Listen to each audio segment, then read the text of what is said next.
Good morning, everyone. My name is Jason Cantu, and I am the University of Southern Mississippi's architect for its Gulf Park campus in Long Beach, Mississippi. Welcome to today's panel discussion titled Building in Harmony with a Coastal Zone. Our discussion tells the story of rebuilding the University of Southern Mississippi's Marine Education Center, also known as MEC. Hurricane Katrina destroyed MEC's previous waterfront home in Biloxi, Mississippi. After Katrina, its original site was redefined, became a velocity zone, and would need to find a new home. The new home would be an undeveloped 100-acre parcel that featured unique marine habitats, all of which were environmentally sensitive, and the rebuilding process became a lesson for building resiliently and in harmony with Southern Mississippi's marine environment. In rebuilding the MEC, its design goals evolved into providing a responsible development model for small coastal communities. Today's discussion is a result of MEC receiving an award from the American Institute of Architects Committee on the Environment, also known as COTE. COTE works to advance, disseminate, and advocate to the profession, the building industry, the academy, and the public design practices that integrate built and natural systems and enhance both the design quality and environmental performance of the built environment. MEC has received COTE's Top 10 Award, the first building in Mississippi to ever receive this distinction over the award's almost 3-decade history. The AIA COTE Top 10 Awards recognize 10 projects each year that exemplify the integration of design excellence and sustainable performance.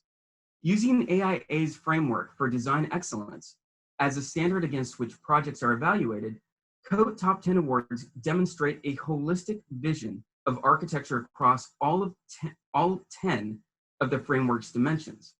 Against the 10 metrics, a jury comprising some of the profession's most distinguished architects assessed the MEC on a broad and inclusive definition of design quality that includes performance, aesthetics, community connection and resilience, and stewardship of the natural environment.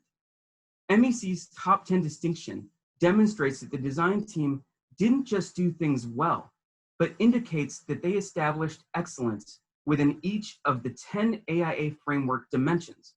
Specific to MEC's case, while many submissions don't always excel at resiliency, this project knocked the requirements out of the park. Having received COTE's Top 10 Award, Southern Mississippi's MEC has received equal press to the AIA's top honor and was featured in national publications like USA Today, Fast Company, Architectural Record, and Architect Magazine. During our discussion, you will hear firsthand from the design team as we come together to discuss the project and the challenges for building the new MEC. You will also discover how the team not only elevated the buildings to be safe from storm surge, but defined a build zone that was no more than 3 steps to the ground. The MEC's design process serves as the foundation and is part of the lesson educating students and the public about Mississippi's valuable and productive marine and coastal habitats and resources. Now, before introducing you to our panelists, I'd like to walk you through the MEC via a short video.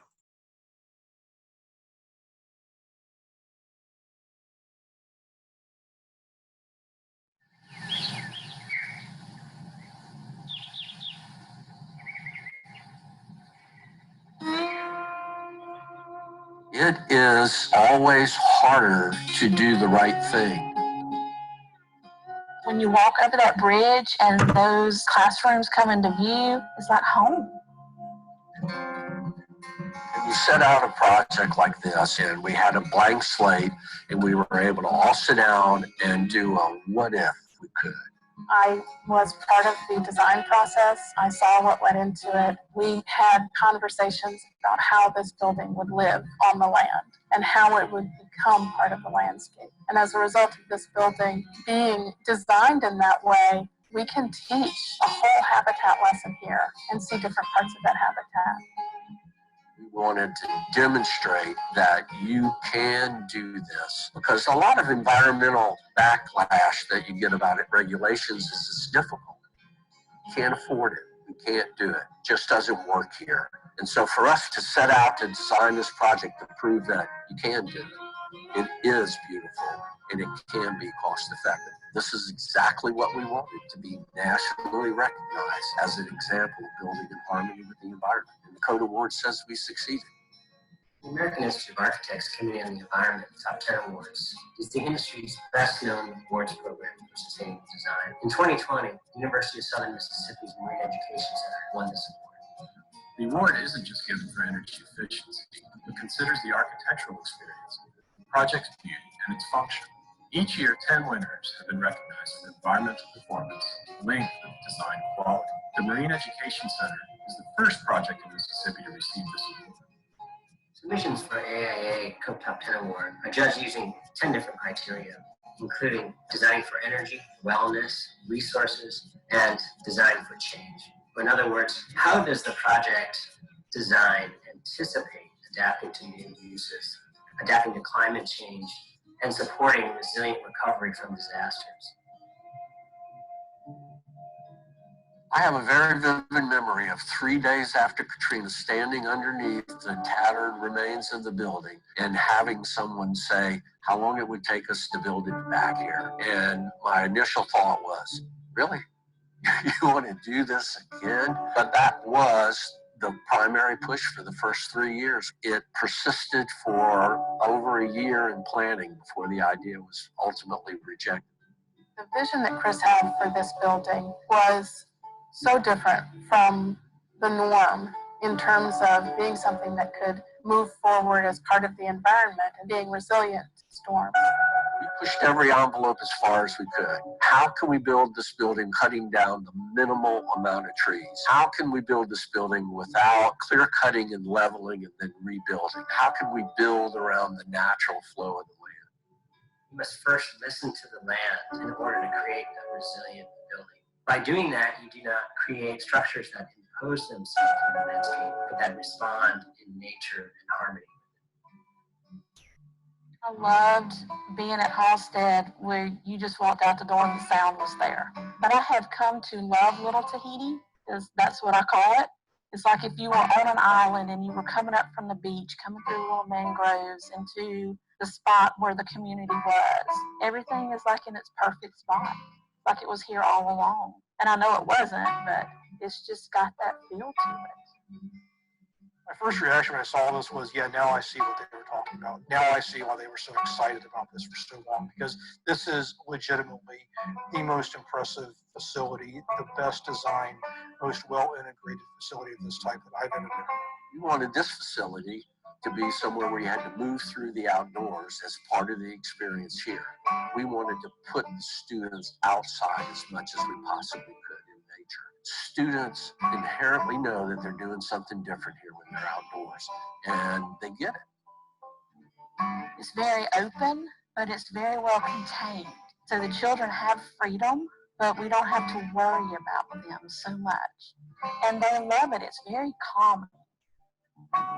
Students are involved in the kinds of activities that scientists are doing. It puts the kids in an active role, and active learning is well documented as a way of increasing the impact of learning on students. That's really the pleasure of my job, is that I get to engage people, students, members of the public, and teachers in active learning.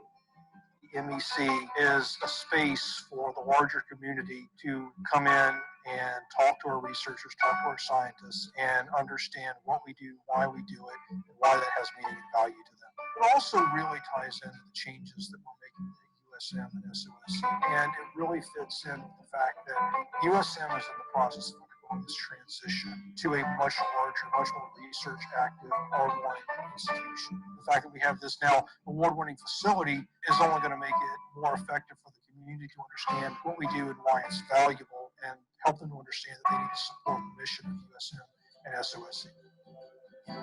What I'd like for people to know is that it's here. There were so many people who were devastated when the Marine Education Center and Aquarium was destroyed during Hurricane Katrina. And the Marine Education Center is back. It looks very different from the way it looked in Biloxi, because we built back to be resilient. And it's still doing the same things that use place-based learning. We're still teaching kids in ways that they can really learn about the ocean. The one thing for parents to know when they send their kids here is that they're going to have a life-altering experience. The staff goes above and beyond here, making sure that that student learns the most they can, because they know in the end that that student is going to go out in this world.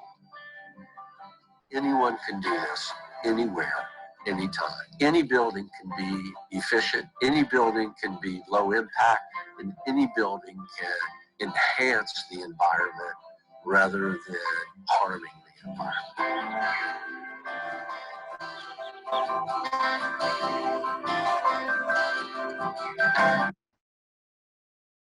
All right, everyone. So that video will be posted on our website if anyone wants to watch it again. It's pretty good. But before we begin to discuss building in harmony with a coastal zone, I would like to introduce our panel. First, we have Chris Snyder, MEC former director and building visionary for USM. Good morning, Jason. I'm a lifelong Gulf Coast resident. I grew up a quarter of a mile from the beach and the coastline. I have a degree in marine biology because I wanted to actively work to manage and protect our coastal resources. And I spent 15 years being a coastal ecologist and looking at wetlands management before I switched over into marine education and outreach. And I went to the Marine Ed Center in 2003 and worked there for 18 years. And I became the director in 2009 and oversaw the design and the construction phase of this project. Thank you, Chris.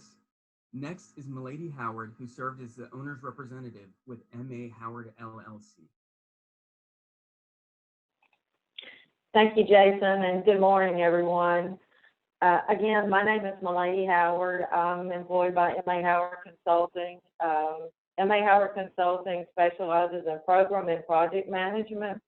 Over the years, I've been involved with a diverse range of project types that range from military firing ranges and readiness centers to municipal buildings, police stations, parks, even a really big harbor. But of all those projects, the MEC is very unique in its own right. In those past projects, maybe one little component of sustainable design might have been utilized. Some gray water reuse from a splash pad might be used for irrigation, or in the design process, we might consider light pollution from site lighting, or we might consider noise pollution. But never has there been a client who had a goal quite like what Chris had on this project, with the complete sustainable design and making sure that we protect the environment in not just one way, but in every way possible. I think USM is leading the state by showing us that what sustainable design can be. It can be affordable. The end result can be energy conservation. It can be eco-friendly, but it can also be aesthetically pleasing and functional and utilitarian also. A very usable facility that's beautiful and protects our environment. Our local community loves this project. I think it fits in very well with what I think Ocean Springs is. I'm proud to be affiliated with this project in USM, and the design team was Lake Plato and Unabridged. Starks Contracting did a great job. They're part of the team also. It's just a great feather in my hat. Thanks so much, Milady. So next we have Matt Wallace with Lake Plato Architects. Hi, everyone. Matt Wallace. I'm an associate partner at Lake Plato Architects, and I help lead a market sector we have in the office, a studio called the Eco Conservation Studio. And it's really land-based projects, highly focused on sustainability. So that's what I do in my day job. In my when I leave the office, I'm also involved in a lot of nonprofit work. I'm a board member of the San Antonio River Foundation, and so I'm on the river talking about rivers or bayous or oceans or the environment. And last but not least, I'm a very enthusiastic pupil of all these experts we have here. So now we have Allison and John Anderson with Unabridged Architecture. Hey, good morning. John Anderson here. I'm a principal with Unabridged Architecture along with my wife, Allison. Our role in this project was as the sort of local experts, I guess. We led the efforts for sustainability. We led the efforts to sort of talk about constructability, and we were on the job site a whole lot as it was being built, doing construction administration. So I think the thing that's really unique about this project is how collaborative it was from the very inception of the project. From the beginning, we sat the entire design team down with the client, with a whole range of folks, to really talk about this process of understanding the site very deeply, to understand the mission of the place, and to fuse those two things. So that was a really unique sort of process for this design. Thanks so much. We also have with us Larry Lewis with BMI Environmental. Good morning, Jason. My experience with this project basically stems from the time I spent on the Mississippi Gulf Coast and also growing up in coastal Alabama. After receiving degrees from the University of Southern Mississippi, came to the coast 1974 and worked at the Department of Marine Resources.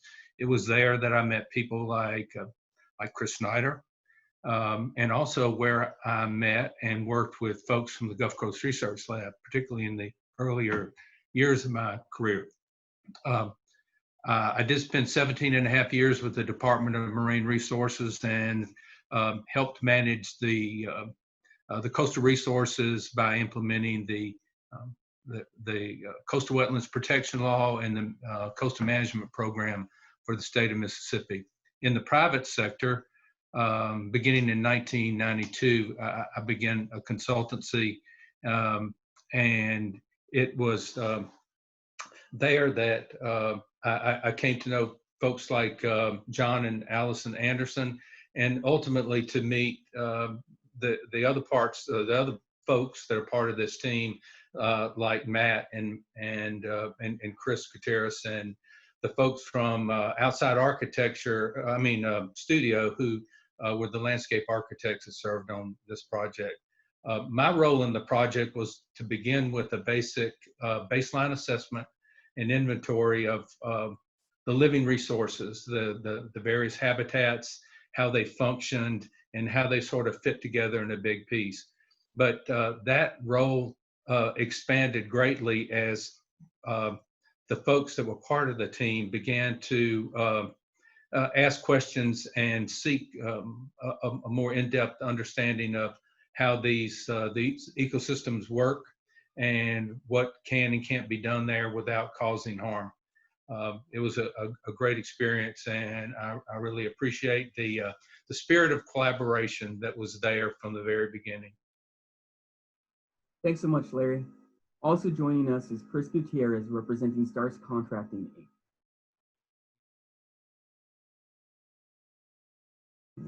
Inc. Chris, you're going to need to unmute yourself real quick.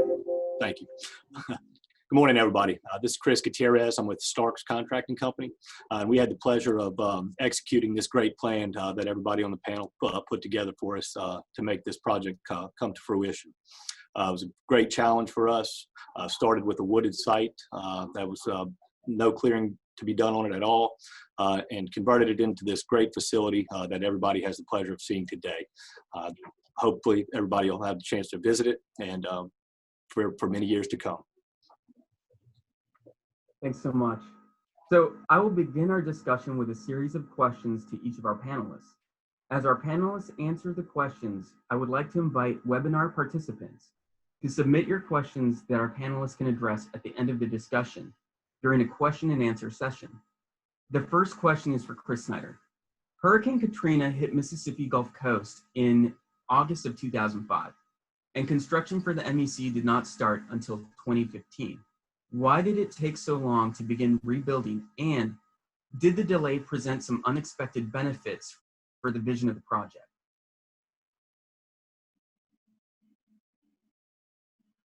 Hey, Chris, you'll need to unmute yourself. Yeah.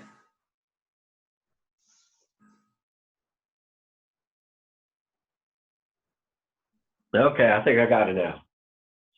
Okay. We did start talking about it immediately. Within days, we were talking about a new facility, but things were in such a bad shape at the time, and there were 7 different buildings destroyed within the university family on the coast, that it took several years just to regather and to begin to even start being in a position to think about it.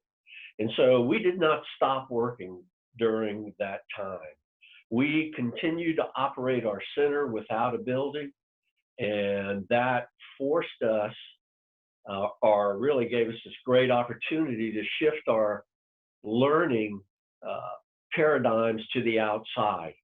And so without a building for 5 years, we continued to grow programs that were built around an outdoor immersion in the natural environment.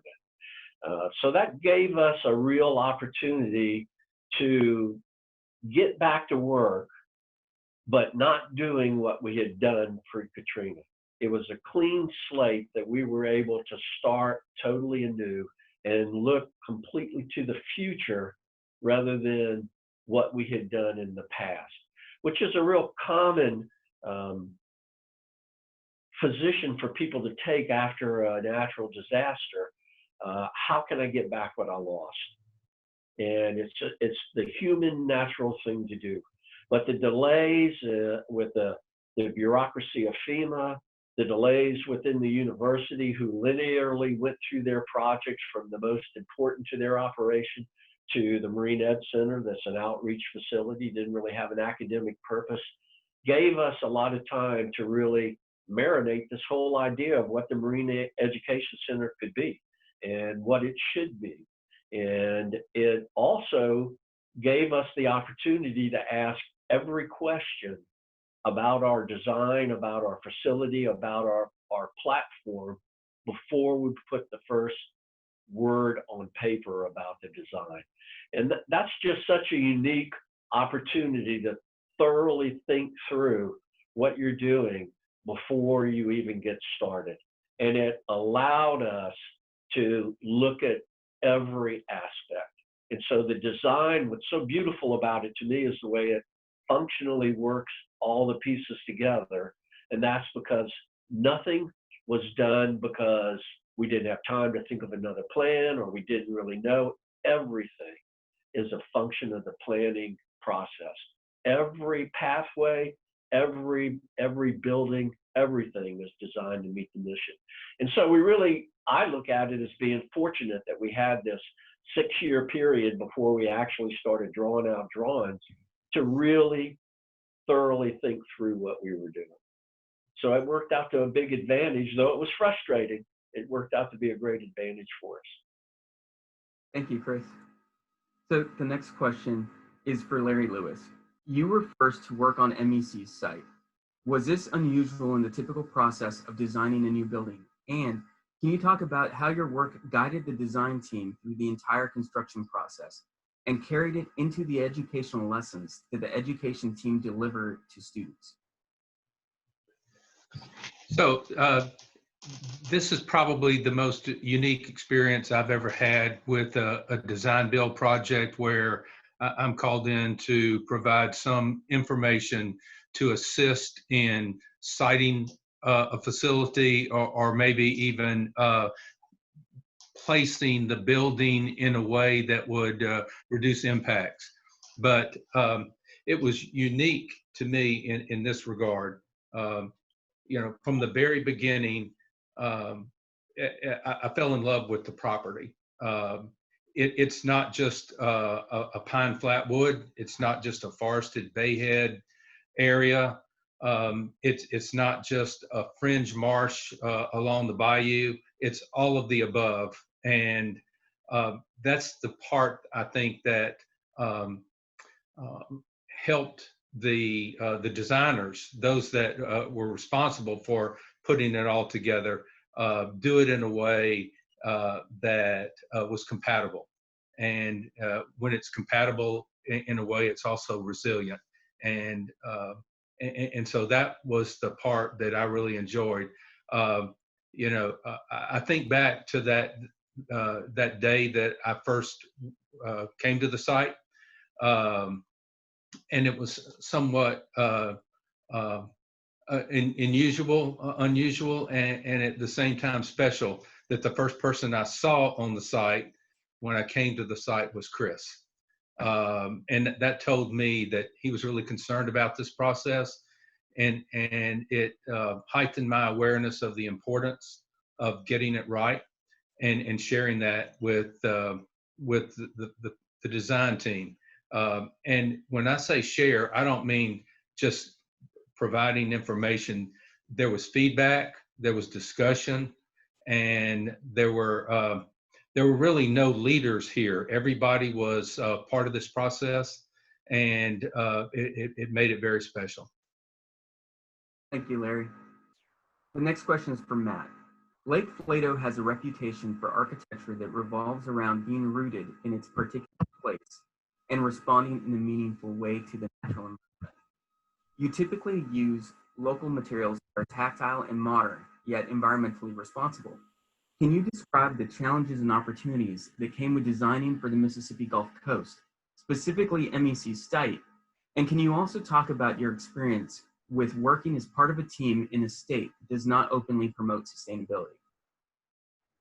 Yeah, thanks, Jason. I'm going to share my screen and a couple images here to explain your question. Everyone picking that up right now? So here was the site as we found it back about 10 years ago, 11 years ago. And I think to answer the first part of your question, to design a truly resilient building, you have to listen. You listen a lot. You listen to the land, and you listen to the people who know the land best. And that's certainly a coastal ecologist in Larry Lewis. That's an organization that's called the Gulf Coast Research Laboratory, and that's also partners with Unabridged Architecture, who lived through the storm and whose house really was the only remaining house on the block after Katrina. So it's listening. It's listening first and understanding it. And so what we did is we zooming in on the site, we walked it with Larry and with the entire team to understand what the constraints were. The floodplain at the time, the 100-year floodplain, was found at 16 feet. We knew that we did not want to place it within the 100-year. We wanted to shoot for higher standards, and that was the 500-year. The 500-year was at 18 feet at the time, and then the highest elevation was 19 feet. And so you can see what that does in understanding the land. It really, the buildable area diminishes, and hence the reason for spanning with the cable suspension bridge across the forested bayhead. And so once we started understanding this, we then walked to the site and picked up. I was just a sponge with Larry and with Chris and all the experts about really what to do and what not to do.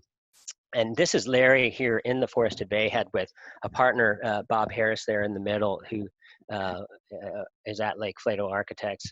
And he's showing us how sensitive this bayhead is, how the wind moves up through the bayhead, how the soils are impacted.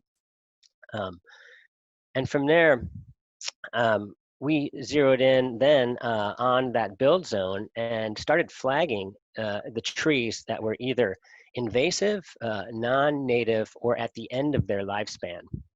And these were the trees that were most vulnerable during a storm. And so we said, well, what if we removed these trees, which were very likely to come down, what pattern in the landscape does this make? And it roughly makes this pattern. So we said, okay, how can we be smart and nestle our building within this to then keep the remaining trees that have great strength as a wind buffer for hurricanes and natural disasters. You see, lots of times what you'll do is, what folks will do is they're so worried about trees falling on the buildings that they'll make a huge clear cut and then place the building in the middle. That way any trees that fall along the perimeter don't hit the building. Well, what they did was they just took away their wind buffer. And so how do you get the land to do the work for you is really truly an aspect of resilient design. And so this is how the buildings then moved into that clearing. And then, interestingly enough, this was a drone shot, I think, that Chris might have taken really close to the opening. And this is how nestled those buildings are. So you really feel like you're in nature, but nature is protecting the building. You're not creating a concrete bunker to withstand winds. You're doing it in harmony with the landscape. And then one last image here is just it's really hard, unless you've been on site, to get an understanding of the topography and the landscape. And what I love about this cross section is what Chris was saying earlier about the journey of people there, the journey of a student that's there. It highlights all the ecotones within this coastal environment. On the left here are classrooms and labs, and students are in there being taught. They walk over on their way to the coast to get in boats and going out into the ocean. They cross a 200-foot long cable suspension bridge over that really sensitive forested bayhead, understanding that ecotone before moving into the main campus and the pine forest. And then, of course, over to, on the right side, observation platform overlooking the tidal marshes and the bayou itself.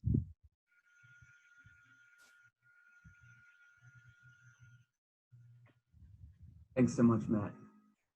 The next question is for Allison and John. Underbridge Architecture is not only designing buildings on the Gulf Coast, but is also researching and promoting resilient buildings. Can you talk a little bit about your work to encourage coastal resilience and how your research influenced the MEC's design? And then also, building in harmony can pose challenges like doing the right thing.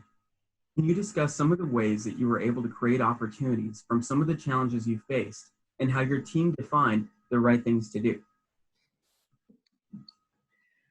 Sure. Like Matt, I think we've got a couple slides here. I'm going to share the screen and kind of start to answer that question. This first slide starts to talk about how we addressed these ideas of sustainability and resilience. And we've already talked about how cooperative and integrated this team was that put this project together. This is a photo taken early in the design process and at a two-day event we called the Integrated Design Charrette. And this at this particular event, we talked about all aspects of sustainability and resilience. And we really tried to whittle it down to what's important to this project and what are the big values that we really need to carry through from the early stages of design all the way to construction and on into the occupation of the building. The big categories that we tried to break things down into were the land use, site ecology, and water cycle. There are multiple points under that, but for example, one of the main topics of consideration was how do we have a light footprint?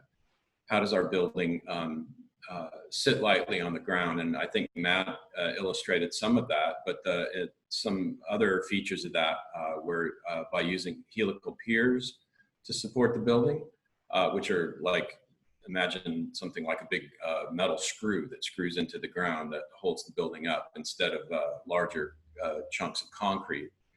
Another big category was energy, light, and air quality. Thinking that we really need these buildings to enhance their connection with the natural environment. In fact, that's what they're all about. They're about educating people about the environment. So let's use the building as a tool to do that.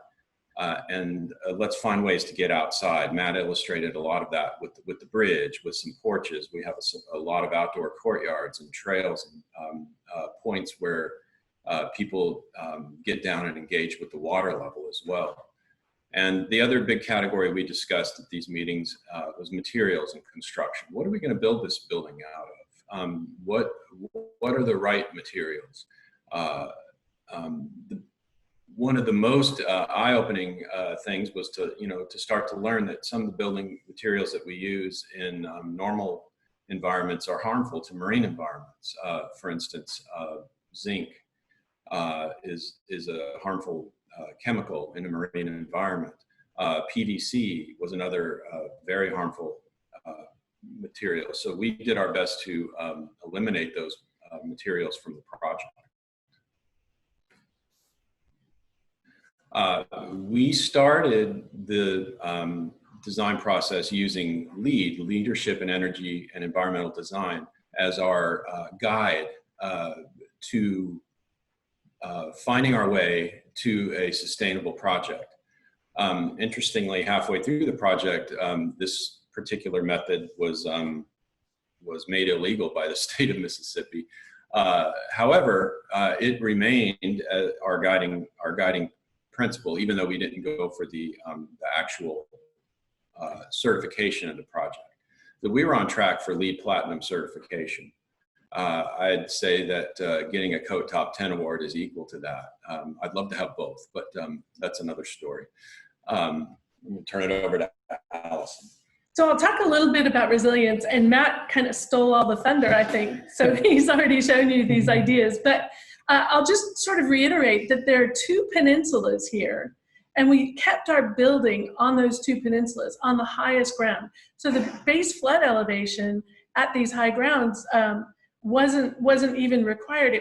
This is an X zone, but we wanted to actually build the building slightly above that.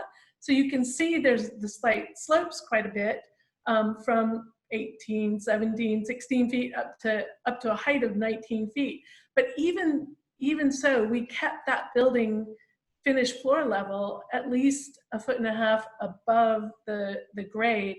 We didn't want to go higher because we didn't want to create barriers for access, especially in a very public building. This is super important for equal access for everyone.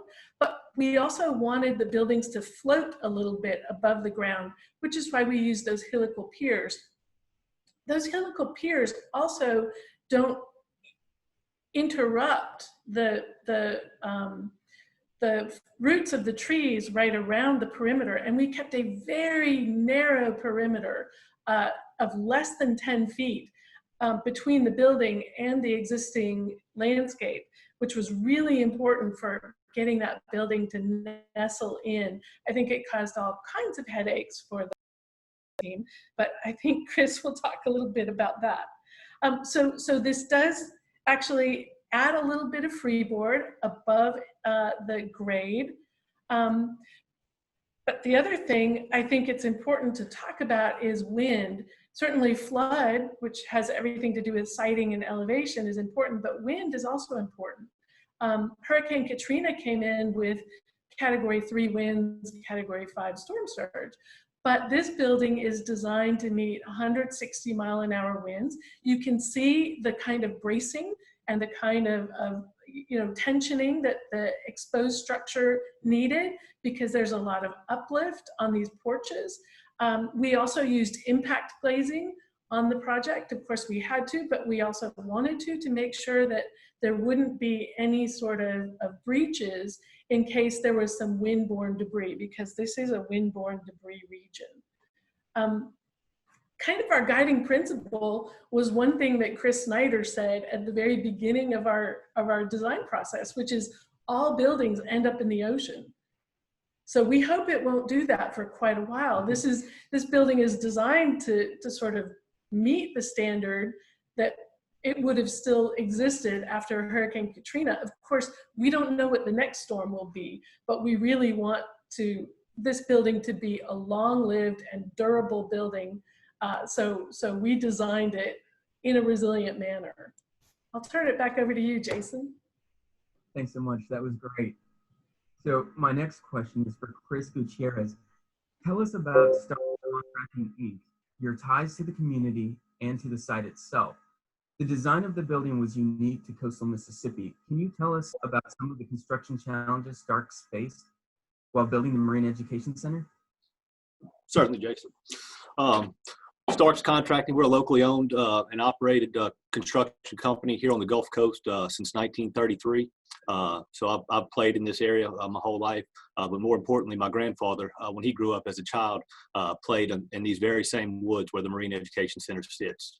So that really brought this project home to us as a whole. One of the most difficult challenges we faced with the project was the low impact on the environment. We started with a wooded site when we arrived, and as Allison said, we only used about 8 feet on either side of the building when we cleared the land around these facilities, which made it very difficult to get equipment or excavators or anything like that around the facility. So that right there was one very big challenge for us. We had to methodically plan the project out and execute from the back end of the project on and work our way on out of the site. Another challenge we had was connecting the two sites. We utilized our friends from Seattle Bridge to construct the suspension bridge, which spanned from one side to the other.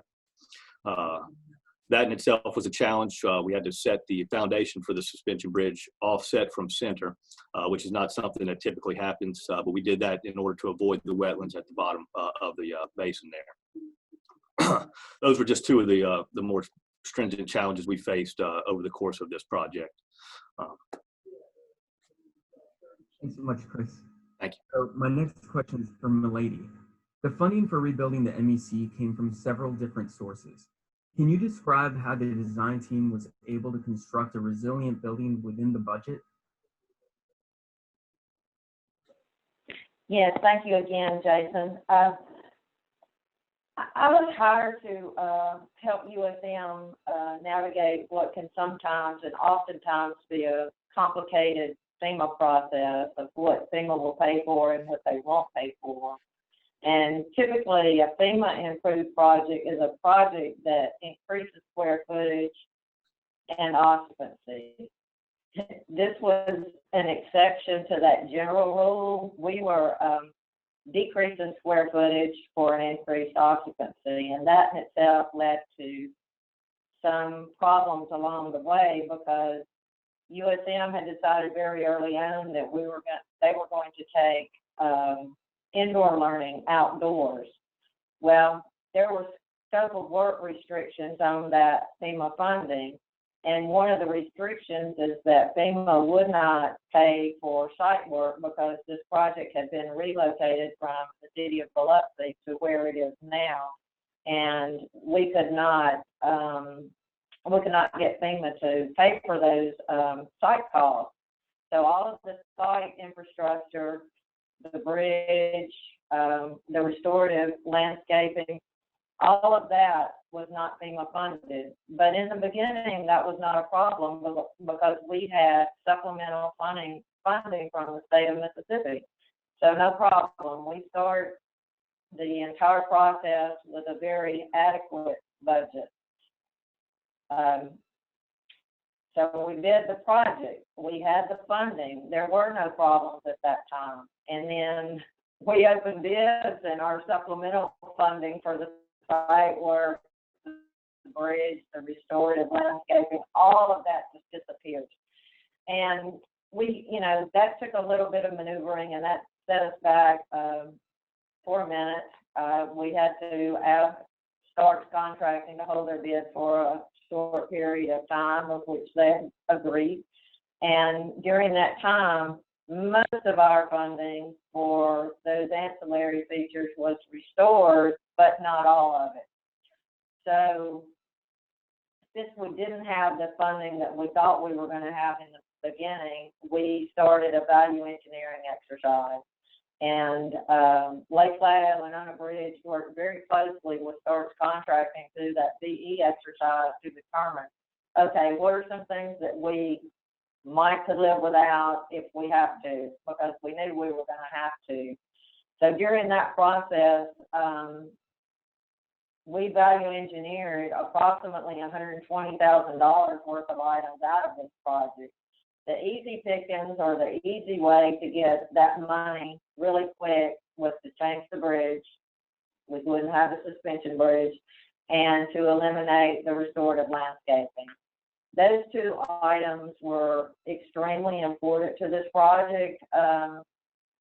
The bridge for the overall look and feel of the project, and the landscaping for the same reason.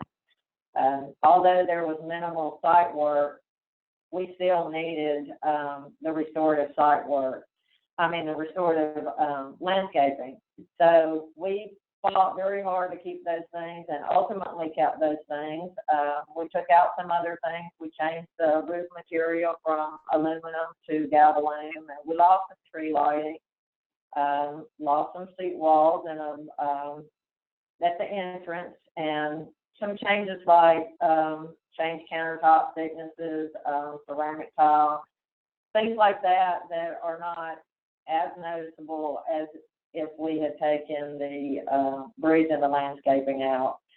The project is phenomenal as it is. I can't even imagine what it would be if we had gotten everything that we wanted. Thank you. Thanks so much, Milady. I agree with you. Before I open up the discussion for questions from our participants, I want to come back to Mr. Chris Snyder for some final comments. Oh, and you need to unmute yourself. Yeah. Unmute. Okay, there we go. You think I'd figure this out, but there's so many things that happened in this project that made it unique. The struggles with FEMA were intense. It took us about 4 years to get a final award. We arbitrated with them. We appealed the decision and went to Washington with them. We struggled through quite a number of obstacles just to get the project started under construction. And the reason we were able to maintain and stay the course the entire time through all of these difficulties was that we were very fortunate to be able to engage a community of collaborators. And I think you can see this from the conversations that you've heard from Larry and from the architects, both Unabridged and Lake Plato, that everyone here believed the same mission. Everyone believed the goals were the same. Everyone was on the team. They didn't do this because they were getting paid. They didn't do this because it was their job. Everybody joined in with the Marine Ed Center educators and said, okay, we're going to do this. We're going to do this, and we're going to do it right. It's hard to do it right. It's expensive to do it right, and it's challenging. And everyone on the team, including the contractors, everyone that we were told in the beginning will not do this. This is a great idea, but you can't actually do this, said and joined in with, yes, we can. And yes, we are. And that is the most amazing thing to me about it, is that we were able to assemble this family of professionals who all saw the prize and wanted to grab it. And it was just a great experience that I just tell you, you should never settle for this is what we have to do. You should always strive for this is what we should, this is what we need to do. So my hat's off to everyone on this team for helping someone that knows nothing about construction or design lead a project that came out this fantastic. Teamwork. Yeah, thanks so much. So we're going to go into questions now, and the first question is for John and Allison. The question is, the outer layer of impact glazing is sacrificial and very expensive to replace. Did you consider operable hurricane panels?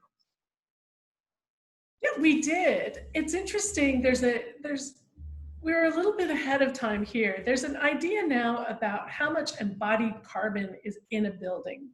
And so we wanted to sort of strip away anything that would have been a redundant kind of covering for something. And so in this case, we felt it was better to use the window to do two things: to allow the daylighting, to allow the views, but also to protect the building from breaching, instead of adding another layer on top of the sort of assembly that we already had. So we were trying to reduce the resource use in everything we did. And so we did consider it, and we went a different way. Well, there was also some discussion about, from the maintenance staff and Chris's people, about whether they would be in the face of a hurricane out here at the MEC shutting shutters, or whether they should be back at their homes taking care of their families. And I think the consensus was probably better to be with your family, and then, you know, we'll worry about our glass.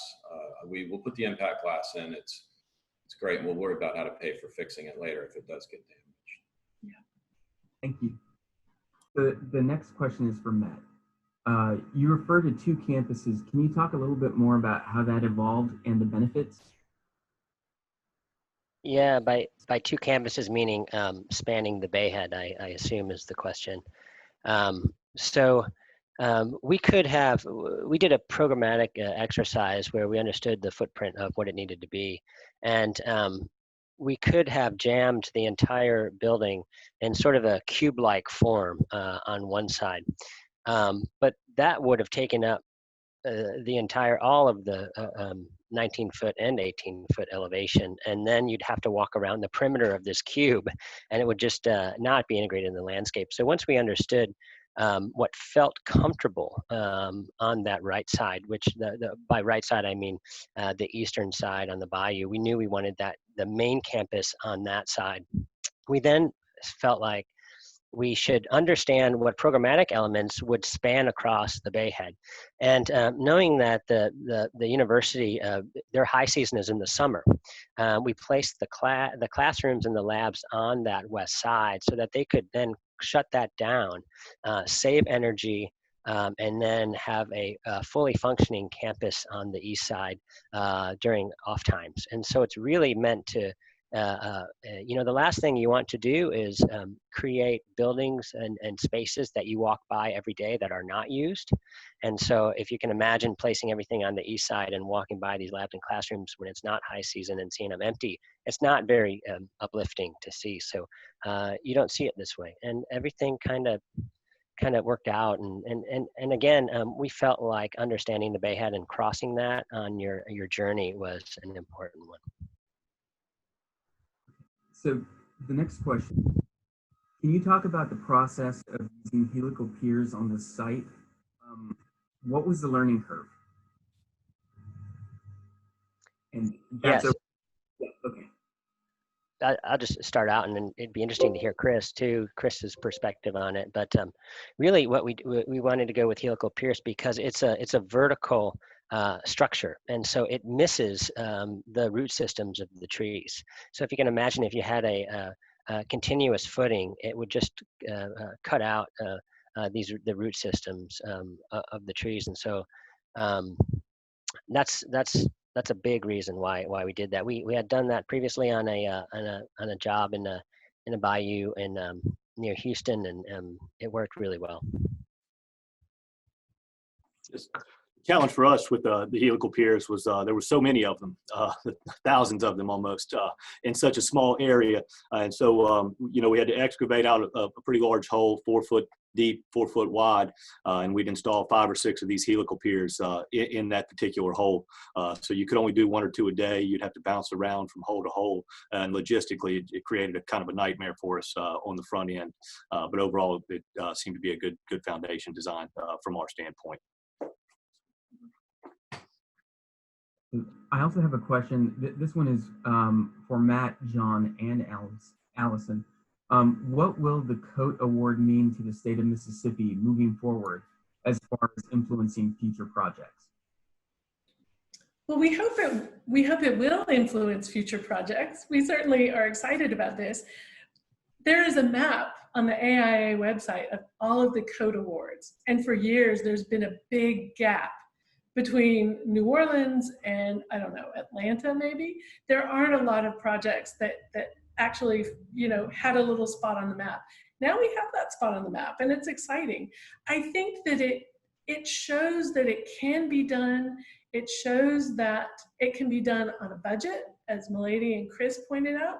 I think it also shows that there is that the technology and the knowledge in this area is growing in capacity. Certainly we found contracting partners that could help us do this, which is absolutely critical to making this project successful. And so I think it shows not only the local leaders, but also the state leaders, that they have some ownership of this. And we're excited that USM has just embraced this project and is really behind it and understands the value of it. That's really important. And that can spread, we hope, to other institutes of higher learning in Mississippi, so that maybe this becomes the new standard. We hope so. The next one is for Chris Snyder. How is maintenance going on the building now that we've been in it for at least a couple of years? Do you know? How's what? Maintenance going on the buildings? It's gone very well. We tried to be as low maintenance as possible.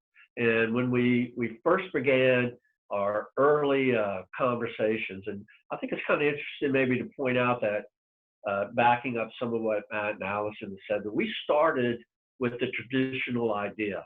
Let's clear the high spot, build this cube that Matt referred to right here in the middle, and put a parking lot on the other side where our classrooms are. That was the original sort of standard format that we ended up rejecting and starting over again. And so part of the whole conversation that we had was, what materials could we use that were low maintenance? And in our first iteration, there was none. We were going to build as usual, and that was one of our goals, was to be as low maintenance as possible. And so far, the building has had no major maintenance requirements. We've had to do a lot of tweaking with the HVAC system to try to get it to be as efficient as possible, but we've had no substantial maintenance issues at this point. And so we're really pleased with the way it's functioning. Thank you. So the next question is for Chris Gutierrez. Do you know what the % change orders were?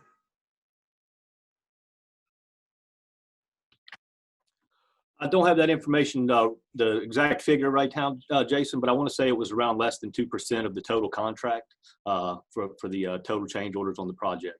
From our standpoint, I thought that was very reasonable for a project of this magnitude. Awesome. Thank you. So Matt, the next question is for you. The building looks like it grew up from the soil. What would you recommend to anyone trying to accomplish the same look? Well, to first look at the vernacular. It's really looking at what the buildings did before you had mechanical systems, how they responded to the landscape. In looking at the vernacular buildings around the area, we realized that a lot of the roofs were very steep. I mean, you get 65 inches of rain a year in this area. It's really important to shed that quickly. And so understanding the wind, understanding the landscape. I mean, it really we at Lake Plato, we look at barns, we look at structures not necessarily designed by architects, but by people who live there. What makes sense on the land? I'm scrolling through this right now to show you some images of the vernacular I think we looked at, if I can find it in time. And then we also looked at unabridged architecture too. The cement board siding was a material that they used on some buildings there that seemed to hold up in the marine environment really well. So yeah. Thanks, Matt. So I've got a question for Larry now. The question is, can you speak to the importance of landscaping in regards to reducing invasive species and to fit the ecology of the site? Sure, that's a good question. And we in South Mississippi and in the coastal area have a significant problem with invasive species. Major highways create a habitat for this grass that grows along the highways, and the seeds are dispersed by passing cars, and it usually ends up in forested areas where there is no maintenance. And we also have a problem with this tree called the popcorn tree. And that tree, Chinese tallow is another name for it. And those two trees are very, the tree and the grass are very invasive. And so you have to be concerned about identifying pathways where those invasive species can come in. Usually barren ground, usually areas where you have a lot of traffic. And so having the parking somewhat remote from where the buildings are and where people come serve to help protect the movement of those invasive species toward the more sensitive areas of the site. I think that plus the work that Studio Outside did to plant in areas that had to be cleared and managed in a way for the building to go up, and then replace that with species that are common to the area and that don't really create an opportunity of barren where barren soil is left barren and serves as a recipient site for those invasive species. Thank you, Larry. The next question. Hey, Chris, you mind if, or sorry, Jason, you mind if I jump in and just show some visuals of I found these precedents I think everyone would love.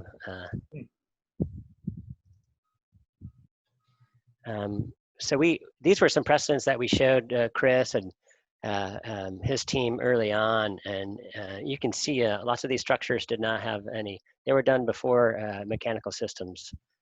So the dog trot, how do you flow through a building? We set this up, on the way to the bridge that crosses into the West Campus.